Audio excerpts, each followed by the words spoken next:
Assalamualaikum warahmatullahi wabarakatuh. Bismillah, alhamdulillah, wassalatu wassalamu ala rasulillah Muhammad ibn Abdullah wa ala alihi washabihi wa mawalah amma ba'dah. Alhamdulillah teman-teman semua, pada kesempatan kali ini saya akan mencoba menerjemahkan bab kalam dalam kitab Jurmiyah dan mencoba memahaminya dengan pemahaman yang sederhana. Oke, langsung saja. Bismillahirrahmanirrahim. Yang pertama kita pelajari ketika kita belajar bahasa Arab adalah mengenal kata dan kalimah. Yang pertama kita mengenal kalimah, ya. Kalimah atau dalam bahasa Arabnya kalam. Kalimah dalam bahasa Indonesia adalah susunan dari beberapa kata. Jadi kalau ada kata, satu kata disusun, digandengkan, disambungkan dengan kata yang lain, maka menjadilah sebuah kalimat. Misalkan contoh kata saya disambung dengan kata belajar, disambung lagi dengan kata nahwu, maka menjadi saya belajar nahwu. Nah, ini sudah menjadi satu kalimat dalam bahasa Indonesia. Nah, paling tidak kalimat yang baik dalam bahasa Indonesia itu sesuai susunan SPO atau subjek, predikat, dan objek. Paling tidak seperti itu. Misalkan tadi saya belajar nahwu, subjeknya saya, predikatnya belajar, nahwunya adalah objek. Ini sudah termasuk kalimat yang baik dalam bahasa Indonesia. Begitu juga dalam bahasa Arab. Dalam bahasa Arab disebut kalam, ya. Kalimat di dalam bahasa Indonesia, kalau kita menuju ke bahasa Arab maka menjadi sebuah kalam. Apa itu kalam dalam bahasa Arab? Adalah susunan dari beberapa kalimah. Susunan dari beberapa kalimah. Jadi kalau ada kalimah satu disambung, disusun dengan kalimah yang kedua, ketiga, dan memenuhi syarat, maka akan menjadi kalam. Misalkan contoh, darosa. Ini adalah satu kalimah. Satu kalimah dalam bahasa Arab, darosa. Disusun dengan kalimah yang lain, disusun dengan kalimah tu, disusun dengan kalimah an-nahwa. Misalkan menjadi darostu an-nahwa. Artinya saya belajar nahwu, darostu an-nahwa. Nah, ini sudah menjadi kalam. Dan kalam ini juga mempunyai persyaratan supaya kalam ini dikatakan sebagai kalam yang baik. Nah, syarat kalam yang baik itu harus berupa susunan yang memahamkan. Susunan yang bisa memahamkan orang lain. Nah, susunan yang bisa memahamkan menurut orang Arab, menurut ulama ahli nahwu, adalah terdiri dari susunan isnadi. Susunan isnadi itu ada 3 macam. Ada susunan fi'il dan fa'il, mubtada dan khobar, syarat dan jawab. Ini supaya kalam itu dianggap kalam yang baik. Harus berupa susunan yang memahamkan. Nah, susunan satu-satunya susunan yang memahamkan dan dalam bahasa Arab dinamakan susunan isnadi. Susunan isnadi bisa terdiri dari 3 susunan juga atau 3 bentuk. Yang pertama bentuk fi'il dan fa'il, yang kedua bentuk mubtada dan khobar, lalu yang ketiga bentuk syarat dan jawab. Nanti fi'il, fa'il, mubtada, khobar, syarat jawab akan kita pelajari di bab setelahnya. Saya ulangi lagi, jadi kalam dalam bahasa Arab itu harus berupa susunan yang bisa memahamkan, susunan dari beberapa kalimah lalu yang bisa memahamkan. Nah, susunan yang bisa memahamkan itu hanya berbentuk susunan isnadi namanya. Susunan isnadi terdiri dari 3 rangkaian. Yang pertama rangkaian fi'il dan fa'il. Contohnya ja'a zaidun. Ja'a ini fi'il, lalu zaidun adalah fa'il. Kalau ada orang yang mengatakan ja'a zaidun, maka ini sudah kalam. Kenapa? Karena ini termasuk susunan isnadi, yaitu fi'il fa'il. Fi'il fa'il itu tergolong ke dalam susunan isnadi, susunan yang disebut isnadi. Lalu yang kedua susunan isnadi adalah mubtada dan khobar. Zaidun qa'imun. Zaidun bermula zaid, itu qa'imun orang yang berdiri. Ini susunan mubtada dan khobar. Nah, kalau ada orang mengatakan zaidun qa'imun, maka ini sudah dikatakan kalam. Kenapa? Karena mubtada khobar itu termasuk ke dalam susunan isnadi, yaitu susunan yang bisa memahamkan. Lalu yang terakhir dari susunan isnadi adalah syarat dan jawab. Jika dan maka. Ada orang yang mengatakan in qoma Zaidun, in yakum Zaidun yakum Amrun. Jika Zaid berdiri, maka Umar berdiri. Nah, ini termasuk susunan syarat dan jawab. Maka kalau susunan syarat dan jawab ini dikatakan, maka ini sudah kalam. Karena apa? Karena ini sudah tergolong ke dalam susunan isnadi, yaitu susunan yang bisa memahamkan. Nah, itu perbedaan dalam bahasa Indonesia kalimat dan kalam, sama-sama berupa susunan. Kalau kalimat susunan dari beberapa kata yang bisa memahamkan, kalau kalam susunan dari beberapa kalimat yang memahamkan. Lalu kita tarik ke kata dan kalimahnya. Tadi kalimat dalam bahasa Indonesia adalah susunan dari beberapa kata. Lalu apa itu si kata? Kata itu adalah susunan dari beberapa huruf abjad. Huruf A, B, C, D itu kalau disusun-susun mempunyai arti, maka menjadi sebuah kata. Misalkan seperti lafal huruf S.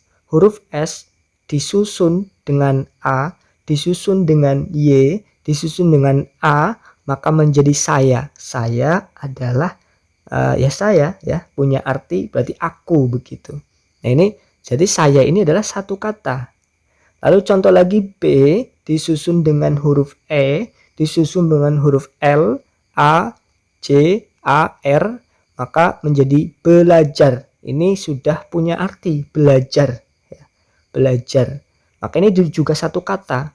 Lalu contoh lagi N, huruf N disusun dengan huruf A, disusun dengan huruf H, disusun dengan W, terus disusun dengan U, maka menjadi nahwu. Nah, ini juga satu kata. Nah, itulah kata. Kalau nanti satu kata saya belajar nahwu ini disusun, maka menjadilah sebuah kalimat dalam bahasa Indonesia. Lalu kita ke kalimah. Kalimah karena tadi kalam ya, ini kalam adalah susunan dari beberapa kalimah. Maka kita bahas kalimah itu apa? Kalimah itu adalah susunan dari huruf hijaiyah yang sudah punya arti. Misalkan contoh huruf hijaiyah hamzah, ini hamzah ya, yang ada harokatnya berarti hamzah, kalau tidak ada harokatnya berarti alif. Hamzah disusun dengan nun, disusun dengan alif, maka menjadi ana. Nah, artinya saya. Ini kalimah ana ini disebut satu kalimah. Kenapa? Karena dia adalah rangkaian huruf hijaiyah yang sudah punya arti. Lalu contoh lagi, huruf dal disusun dengan ro, disusun dengan sin, menjadi darosa. Ini sudah menjadi satu kalimah. Huruf hijaiyah yang disusun darosa ini menjadi kata kalimah darosa, maka ini sudah satu kalimah. Kenapa? Dia punya arti belajar.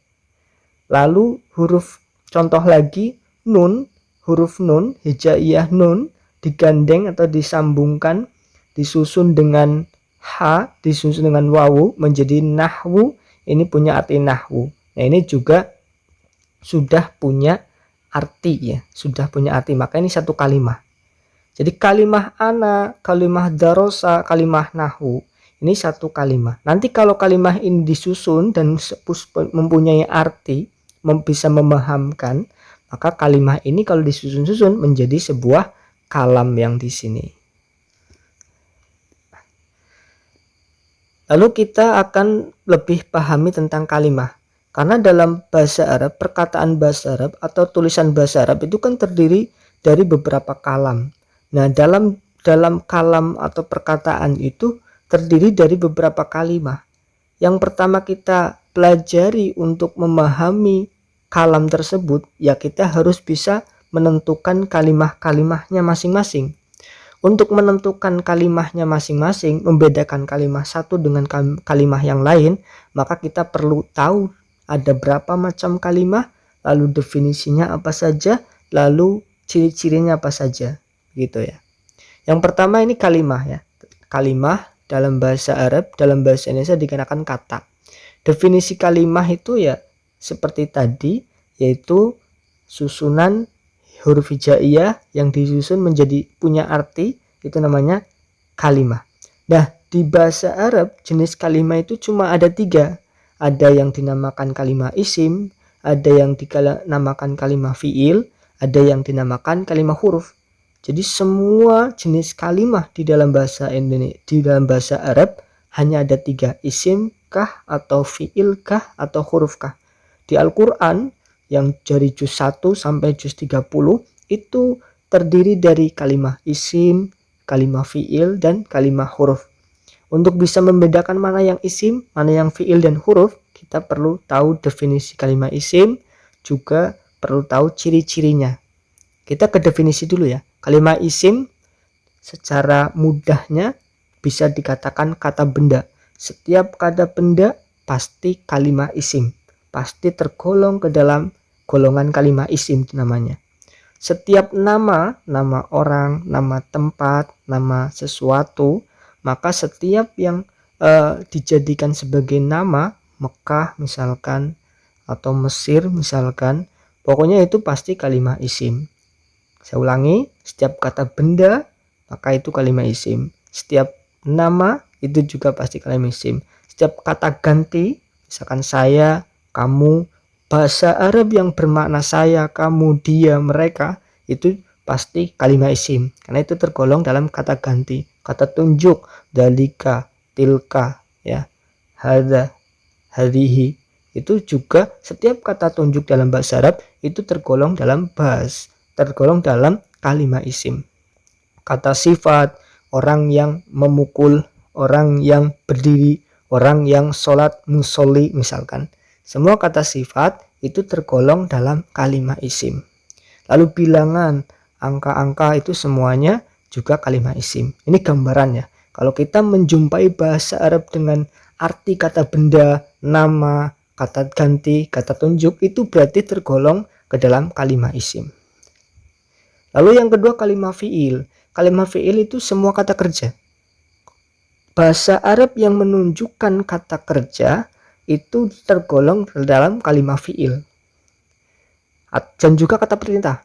Kata perintah, kata kerja itu tergolong ke dalam kalimat fiil. Lalu kalau huruf itu nanti tidak jumlahnya tidak banyak. Ini terbatas hanya sekitar kurang dari 100 itu kalimat huruf ya. Ada huruf jar, ada huruf qasam, ada huruf nafi, huruf athof, dan yang lain-lain. Nanti kita pelajari satu persatu. Nah di bab kalam ini kita baru dikasih tahu tentang huruf jar dan huruf qasam yang jumlahnya ada 12 nanti di bawah ini ya. Nah itu untuk kita membedakan kalimat ini, kalimat satu dengan kalimat lain, kalimat isimkah atau fiilkah atau hurufkah, kita perlu tahu definisinya tadi sedikit dan kita tahu ciri-cirinya juga. Di sini saya gambarkan ciri-ciri kalimat isim, ciri-ciri kalimat fiil, dan ciri-ciri kalimat huruf. Kalimat isim ciri-cirinya yaitu di i'robi jar atau gampangnya di harokati kasroh. Jadi kalau kita lihat di Al-Quran, misalkan di satu ayat ada lafal yang huruf belakangnya harokatnya kasroh, itu sudah pasti kalimat isim. Lalu ada tanwinnya, kita baca Al-Quran ada lafal yang ada tanwinnya, itu juga pasti kalimat isim. Ada alif lamnya, kita lihat dibaca di Al-Quran ada kalimat, ada lafal yang ada alif lamnya, itu juga pasti kalimat isim. Kita lihat di Al-Quran ada lafal yang terletak setelah huruf jar, maka itu juga pasti kalimat isim. Huruf jar nanti di sini ya, min, fi, an, ala. Ada lafal yang terletak setelah min, setelah fi, sedangkan, sedang ala, ruba, ba, kaf, lam, ila, itu pasti semuanya kalimat isim. Contohnya ya, di i'robi jar misalkan di harokat kasroh bismi. Nah ismi ini pasti kalimat isim karena harokatnya kasroh. Allahi ini pasti kalimat isim karena harokatnya kasroh. Zaidun, muslimun, ada lafal zaidun, nah, ini ada tanwinnya, ini pasti kalimat isim. Muslimun ada tanwinnya, pasti kalimat isim. Sami'un, basirun misalnya, itu tanwin, berarti itu pasti kalimat isim, tergolong ke dalam jenis kalimat isim. Nah setelah nanti bisa menentukan kalimatnya, kan kita tinggal tahu kenapa diharokati seperti itu, kenapa tidak harokat beda. Misalkan ini kita akan mempelajari nanti setelah kita memahami jenis kalimatnya, kita akan mempelajari kenapa sih ini bismi, kenapa enggak bismu. Kita nanti akan belajar di bab i'rab dan setelahnya. kenapa ini Allahi, kenapa enggak Allahu, kenapa enggak Allaha, kenapa kok dibacanya selalu bismillahi, enggak bismillahu atau bismillaha begitu. Lalu contoh kalimat isim yang ada alnya. Setiap kalimat yang ada alnya pasti kalimat isim. Alhamdu ini pasti kalimat isim. Karena ini menjadi ciri khas jadi kalimat isim yang tidak dimiliki oleh kalimat fi'il huruf. Lalu yang jatuh setelah huruf jar atau terletak setelah huruf jar, fil masjidi, masjid ini pasti kalimat isim karena terletak setelah fi. Nah, di sini ada dua tanda, ada alnya, ada tiga malah. Ada alnya terletak setelah huruf jar, di harokati kasroh, ini sudah pasti isim sekali.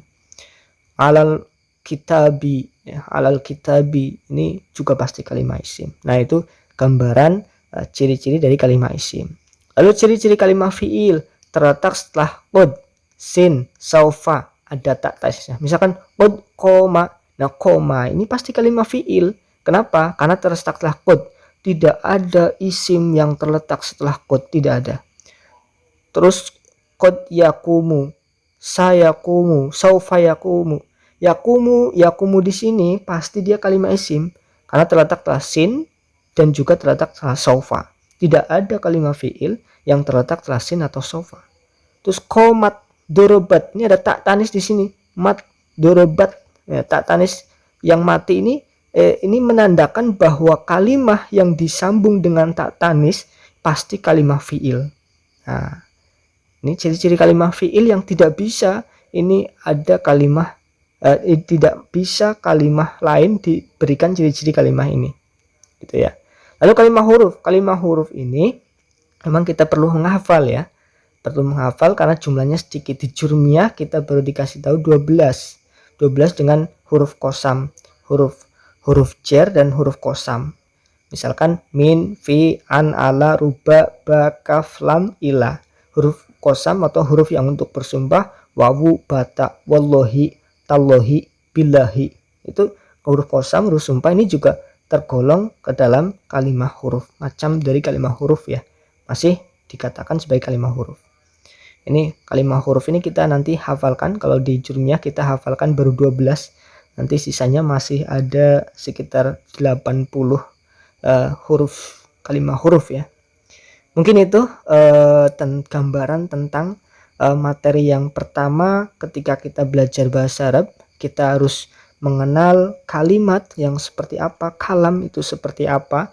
Terus kita mengenal jenis-jenis kalimat atau jenis-jenis kata dalam bahasa Arab. Lalu kita juga perlu membedakan kalimat satu dengan kalimat lain, bisa membedakan kalimat yang pertama dan yang kedua ini kalimat apa jenisnya. Nanti setelah kita sudah tahu, kita belajar kenapa harokatnya begitu. Kenapa diharokati A, kenapa tidak U. Misalkan bismi tidak diharokati bismu, kenapa? Nah, itu nanti akan belajar di bab-bab yang seterusnya.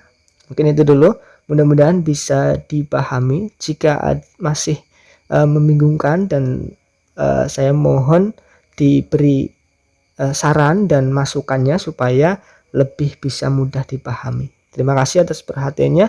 Kurang lebihnya dari saya mohon maaf. Wallahu a'lam bishawab. Assalamualaikum warahmatullahi wabarakatuh.